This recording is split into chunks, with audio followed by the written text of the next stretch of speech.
Tahun 2016 merupakan tahun keemasan handphone yang lagi gua pegang. Yap, this is iPhone 7 yang pada saat itu harganya masih segini. Dan saat itu nggak mungkin gua bisa beli ini handphone. Gua masih kuliah, jadi duit masih minta sama orang tua gitu. Kalau gua minta ini handphone, bisa-bisa gua dipecat dari kartu keluarga lagi kan. Wah, kok jadi curhat sih. Ya, jadi ini handphone memang dirilis di tahun 2016 dan pada saat itu memang lagi marak-maraknya handphone-handphone dengan ukuran mungil tapi dengan spesifikasi yang bagus di zaman itu. Tapi ini handphone kalau dipakai di zaman sekarang bukannya nggak worth it ya, tapi lebih tepatnya nggak layak. Ya sama aja dong. Tapi walaupun ini nggak layak, ada kok salah satu fitur yang perlu kalian pertimbangkan dan masih bisa diadu dengan handphone-handphone zaman sekarang. Apa itu? Kita akan segera tahu. Oke, dari segi desain iPhone ini memang dari dulu emang gini-gini doang gitu. Simple tapi cakep. Nah, itulah yang jadi ciri khas dari iPhone. iPhone 7 bodinya itu memang gua suka banget selain karena ukurannya yang kecil. Nah, ini juga simple. Dari bagian depannya ini sudah pasti ciri khas dari iPhone dari masa ke masa, yaitu ada tombol home button bulat, kemudian di bagian kanannya itu ada tombol power, di bagian kiri ada volume up sama volume down, di bagian atas ini nggak ada apa-apa, di bagian bawah ada dua speaker sama lubang charger. Di bagian belakangnya ada logo Apple yang sering kalian pamerin ketika selfie mirror. Kemudian di sini juga di pojok kiri atas ada single kamera sama LED flash. iPhone 7 ini cuman ada single kamera yang ukurannya 12 megapiksel dan untuk kamera depannya ini ukurannya cuman 7 megapiksel. Oke, sekarang kita bakalan bahas spek secara singkat ya. Kalau kalian pengennya lengkap silakan cek di channel YouTube yang lain. Baterainya ini cuman 1960 mAh, aduh kecil banget ya. Kemudian RAM cuman 2 GB dan juga penyimpanan internal yang sebesar 32 GB. Kecil banget sih, tapi karena ini gua dapat di marketplace yang seri kayak gini yang harganya itu di bawah 1 juta, tapi ya nggak apa-apa lah. Jadi untuk layarnya itu masih menggunakan Retina IPS LCD, kemudian ukurannya 4,7 inci dan resolusinya itu 750 dikali 1334 pixel. Jadi yang paling bikin iPhone 7 ini nggak worth it dipakai zaman sekarang. RAM-nya yang kecil, baterainya yang kecil dan juga ini handphone cepet banget panasnya men. Jadi buat teman-teman yang suka gaming, gua saranin jangan deh ambil ini handphone gitu karena ini cepet banget panasnya. Oke, sekarang kita akan masuk ke bagian paling vital dari handphone ini, yaitu adalah kameranya. Jangan harap gua bakalan bahas kamera depan karena gua malu sama muka gua sendiri. Kamera utamanya punya resolusi sebesar 12 megapiksel. Wait, seriusan 12 megapiksel? Berikut merupakan contoh foto menggunakan kamera belakang dari iPhone sebesar 12 megapiksel. Seperti biasa, silakan kalian nilai sendiri.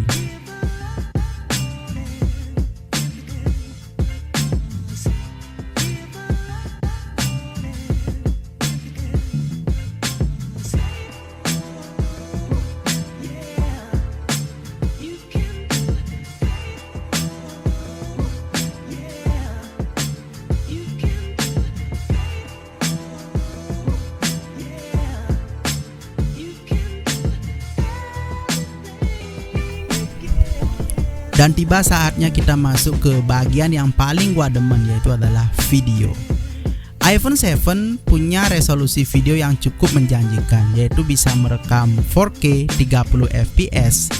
Yang ini pun nggak bakalan pernah gua pakai gitu karena ngabisin memori dan juga ini pasti ukurannya gede gitu. Kemudian bisa ngerekam 1080 30 sama 60 fps dan juga bisa merekam 720 30 fps.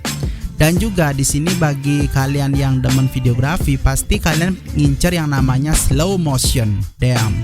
Ya kan, slow motion. Kemudian slow motionnya ini bisa ngerekam sebesar 240 fps. Cuman sayangnya ini hanya mentok di 720p 240 fps gitu.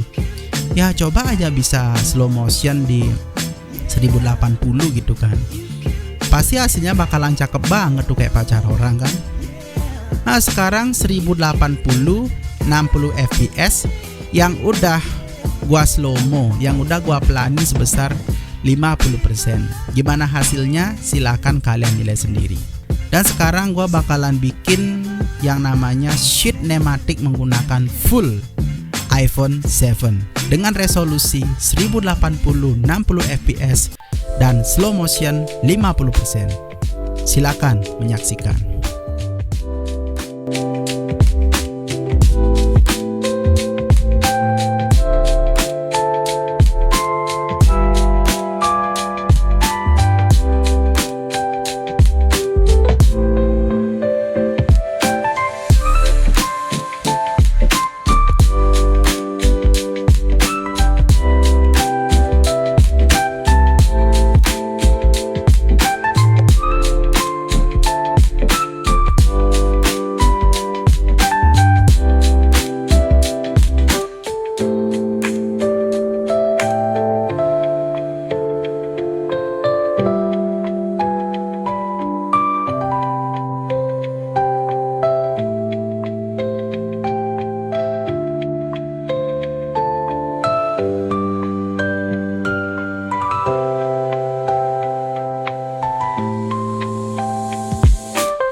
Oke, jadi kali ini gua coba tes video dari dalam bus, dan ini gua lagi ada di tol Bali Mandara yang wow, yang pemandangannya sangat gokil sekali men. Dan apakah videonya stabil? Silakan kalian nilai sendiri. Karena iPhone sudah dilengkapi dengan OIS, Optical Image Stabilization, yang menyebabkan video yang direkam menjadi lebih stabil. Dan sekarang gua lagi rekam orang yang lagi moshing, ini gua jalannya agak cepet. Apakah goyang-goyang? Silakan kalian nilai sendiri. Kalau gua lihat sih ini stabil parah, mulus, tanpa gimbal udah bisa sebagus ini. Apalagi kalau pakai gimbal ya. Dan sekarang rekam lari sambil aduh. Dan ini gua lagi rekam pas lagi hujan. Sekarang gua bakalan coba lari. Apakah videonya masih stabil? Silakan kalian nilai sendiri. Waduh, mana kencengnya angin banget lagi. Aduh, pada saat ini gua lagi habis dari sembahyang gitu di Pura Gunung Payung. Dan ini video sebelum hujan ya yang sempat gua ambil, dan ini stabil parah sumpah. Dan ini di Pantai Pandawa yang sekarang kami lagi mau makan siang gitu, dan ini gua ikutin teman-teman gua. Dan sekarang apakah videonya masih stabil atau udah goyang-goyang? Silakan kalian nilai sendiri. Dan ini stabilnya mulus banget, parah banget stabilnya sumpah. Dan ini gua coba sekarang rekam sambil jalan tapi nggak ada objek. Apakah kelihatan masih stabil atau kelihatan goyang-goyangnya? Ini sih mulai kelihatan ya karena gua lagi jalan gitu. Dan sekarang gua coba rekam objek yang bergerak. Jadi kalau kita rekam objek yang bergerak, itu kenapa kelihatan lebih stabil? Karena kita akan fokus pada momennya, bukan fokus pada pergerakan kamera. Sekarang kita udah nyampe di TSM, di Trans Studio Mall yang ada di Denpasar. Dan sekarang gua coba masuk sekaligus tes apakah masih stabil gitu. Dan sekarang gua lagi rekam boneka kucing raksasa yang sangat-sangat lucu. Wow, cute banget ya. Dan di sini pun masih sangat-sangat stabil teman-teman. Dan sekarang gua coba jalan. Dan di sini wow, stabil banget sumpah. Kali ini tes stabilisasi sambil bawa motor. Jadi gua pegang iPhone 7 di tangan kiri dan tangan kanan gua megang stang motor. Untung motor gua metik jadi gua gampang gitu. Yang jaket biru sudah mulai menyalip. Apakah dia bisa menyalip yang bawa Fazio? Oh, kita lihat saja. Jadi di sini ada persaingan yang sangat ketat antara 3 pembalap. Wow, yang bawa jaket biru bisa menyalip 2 motor sekaligus. Wow, mantap sekali. Dan ini ada orang berjaket merah marun. Apakah dia bisa menyalip Avanza? Apakah dia bisa menyalip NMAX? Wow, masih tertinggal jauh. Dan ini jalannya agak licin. Nah, sekarang kita semua berusaha menyalip truk. Apakah bisa? Oh, ternyata bisa. Dan sekarang wow, tiba-tiba ada Honda PCX yang menyalip 2 motor sekaligus. Wow. Dan sekarang gua sendiri coba gimana cara nyalip dan wow. Wuhui. Wuhui. Dan ini merupakan jalan Singaraja Denpasar yang sering dilalui sama orang-orang. Oke, setelah tadi melewati jalan yang mulus, sekarang masuk ke jalan yang lumayan kurang mulus ya gitu. Jadi kami menuju Surya Pada Tower. Jadi jalannya itu memang kayak gini. Dan juga sekarang gua lagi tes gitu di jalan yang nggak mulus kayak gini, apakah masih stabil. Jadi silakan kalian nilai sendiri. Dan di sini bisa kalian lihat ya. Ini 2 teman gue yang di depan ini, dia kelihatan gitu kayak loncat-loncat gitu karena jalannya berbatu gitu. Kita sudah masuk ke Surya Pada Tower. Nah, oke. Sekarang kita masuk. Nah, di sini jalannya udah mulus sih, udah full aspal gitu. Dan sekarang mari kita masuk ke pertandingan MotoGP. Nah, apakah Scoopy bisa menyalip Spazio? Apakah Scoopy bisa menyalip si Stylo? Kita lihat saja. Ada tikungan tajam. Wow. Dan sekarang mereka menikung. Wow. Ternyata Stylo lah yang menang coy.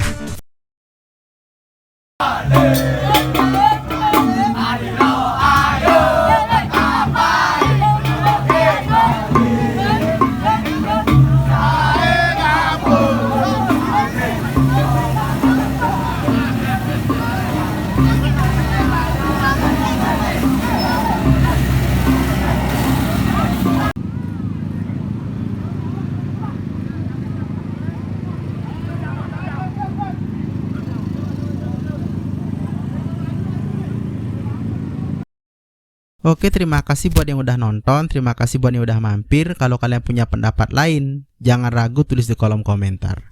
Terima kasih, sampai jumpa di video berikutnya.